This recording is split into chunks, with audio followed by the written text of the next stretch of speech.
Hey, toy fans! Welcome back to the Spectra Creative channel. I'm Scott ToyGuru Neitlich. I've been in the toy industry professionally for about 25 years, but I'm also a parent and a collector. And those three things have given me a very unique perspective that I love sharing with you on this channel.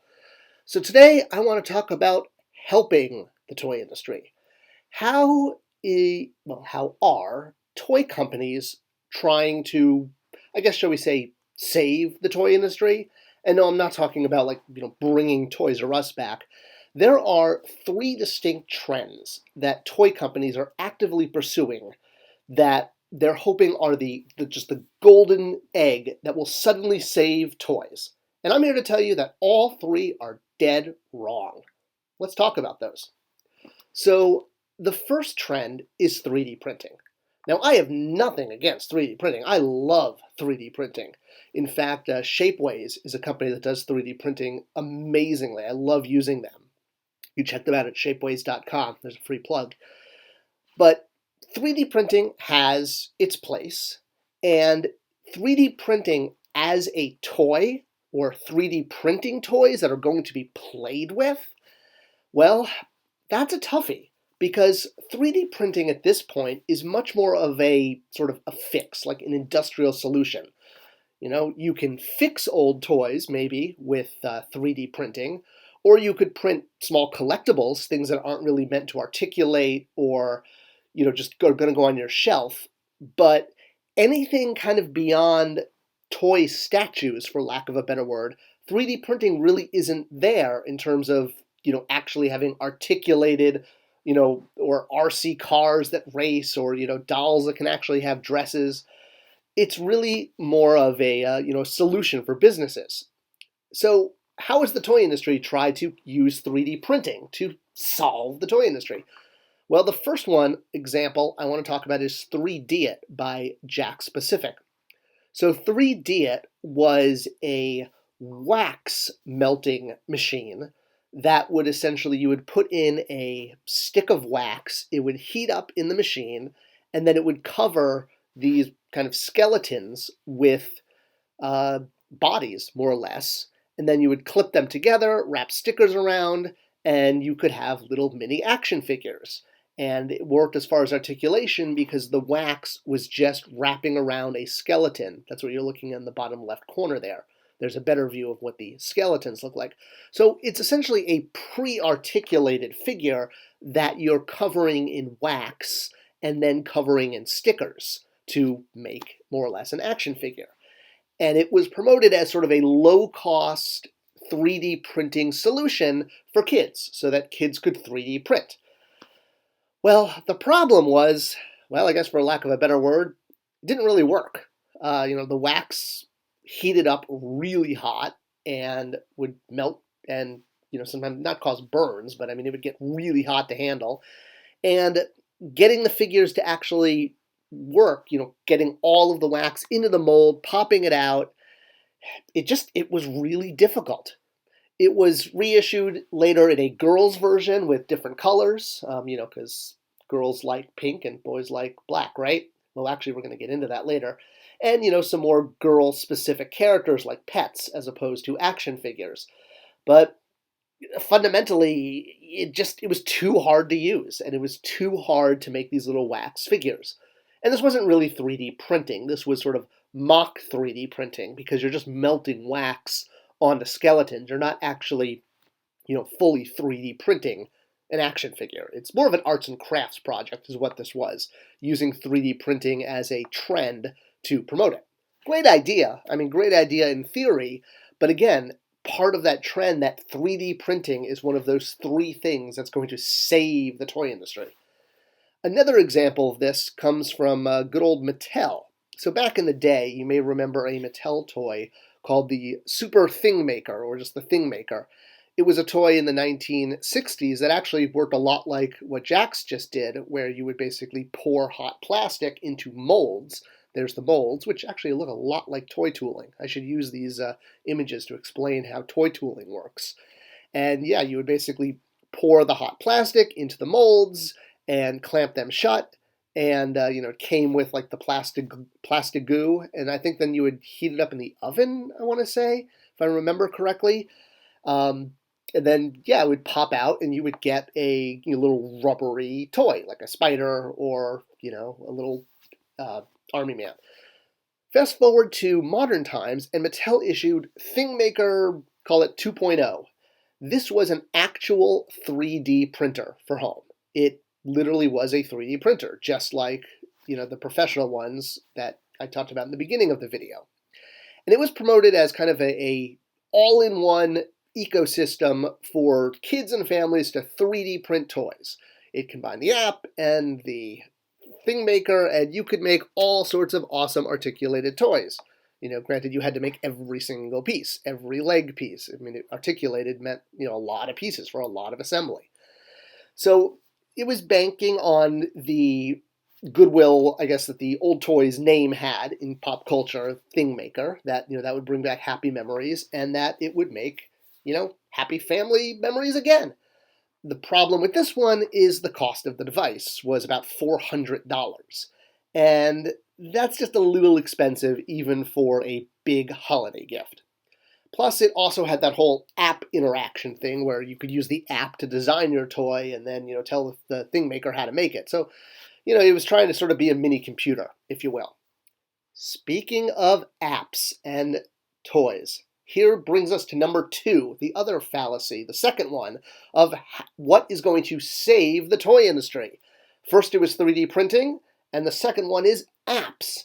If we could just, and by we, I mean, the collective we, the royal we, if we could just come up with a way to get apps and toys working together, that will save the toy industry, right? Because kids are just like staring at screens all day. Not that, parenting your child has anything to do with it. So there's the low-hanging fruit, of course. There's the app-controlled toys, where you have essentially a remote-controlled thing, be it a droid or a car or a whatever, and you essentially are using your phone as the remote control. You're pressing buttons on it, and when you press buttons on your phone, it causes said device to roll or spin or, whatever.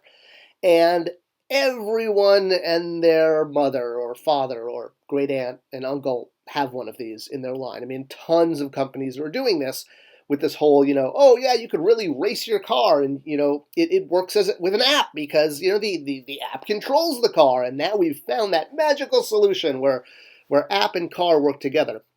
Well, really, all you're just doing is replacing a physical remote control with an iPhone and encouraging kids to use iPhones even more.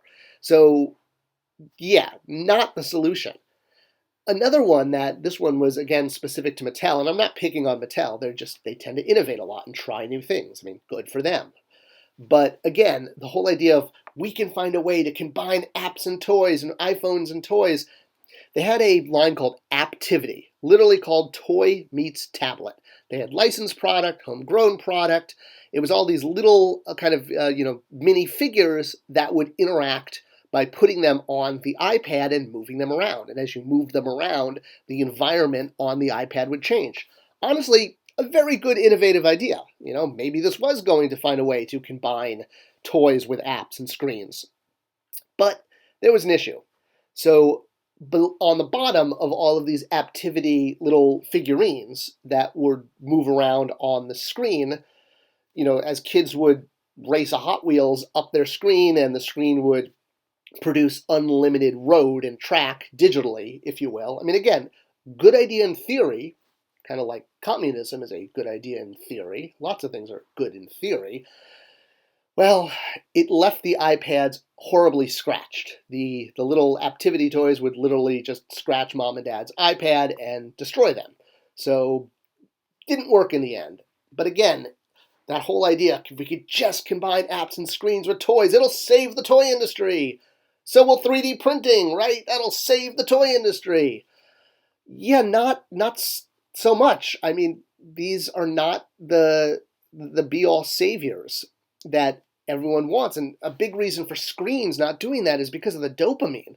I've made a few other videos about this, but man, the way screens and apps work, giving kids dopamine hits in a way that's no different from gambling and smoking and drinking is just not healthy. We need to get kids off screens, not find ways to use screens to combine with toys. Parents need to parent their children and take away the screens is really what has to happen. Screens are not healthy for children. All right. The third and final fallacy in how we're going to magically save the toy industry with one concept, the idea of genderless toys. That one type of toy is for everyone because boys and girls are no different. They're the exact same thing. There's literally no difference. Boys should be into pink, girls should be into blue. If boys want to grow their hair long and wear a dress, and if boys want to wear shorts and muddy t-shirts, everything is great because everyone should be equal all the time, right? I'm all for boys playing with dolls and girls playing with action figures. Don't get me wrong, it's great. Especially dolls are great nurturing play, and it's very healthy for children to play with dolls. But the idea that there's going to be this one magic toy that just magically brings together boys and girls and works for everyone, again, fallacy. But the toy industry is constantly doing this. It's constantly putting out product that has like no gender or make your own gender. And this is not how kids play. This is a adult sort of, call it trend. Everyone makes fun of me when I make fun of social justice warriors, and I'm trying not to do that here. But, there are toys that apply that do work for boys and girls. I mean, girls love Nerf guns. And Hasbro tried doing a Nerf line just aimed at girls called Rebel, and it didn't work because girls liked the regular Nerf. They didn't want it prettied up. They wanted real Nerf. Another one, sorry, I'm not trying to pick on Hasbro either here, but I guess, Mattel, Hasbro, they're big toy companies. They make a lot of product. The Star Wars dolls, the Forces of Destiny that they did a few years ago, really cool idea. There are a large number of Star Wars fans that are female. The problem was they were selling these dolls in the boys' aisle.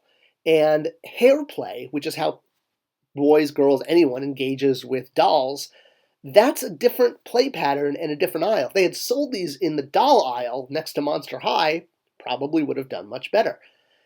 And fundamentally, this is because, and this is science, people, the male and female brain are very different. They function differently.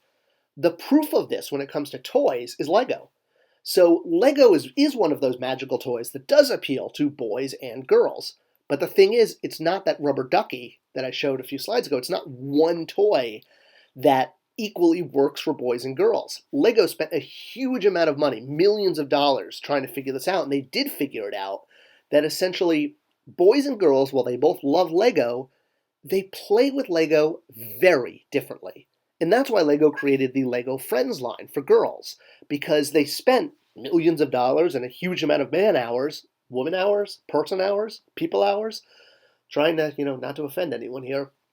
They spent all this time developing Legos that would work for the way girls play, what's called a play pattern, which was fundamentally different from boys. For girls, Lego building was more about open-ended play.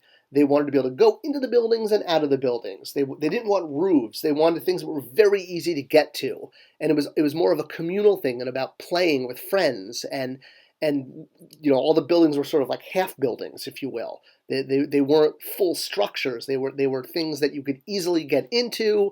You could spin them around and customize them.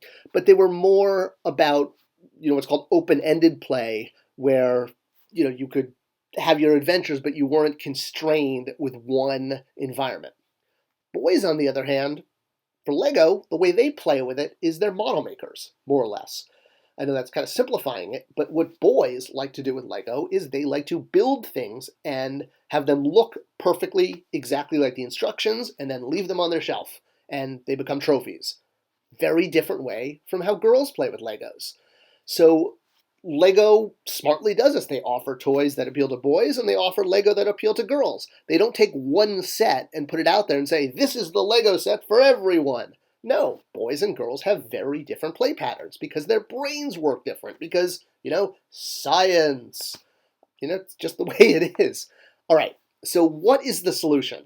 If 3D printing, finding a way to get screens and apps to work with toys, and finding, genderless toys is not what's going to fix the toy industry, what is?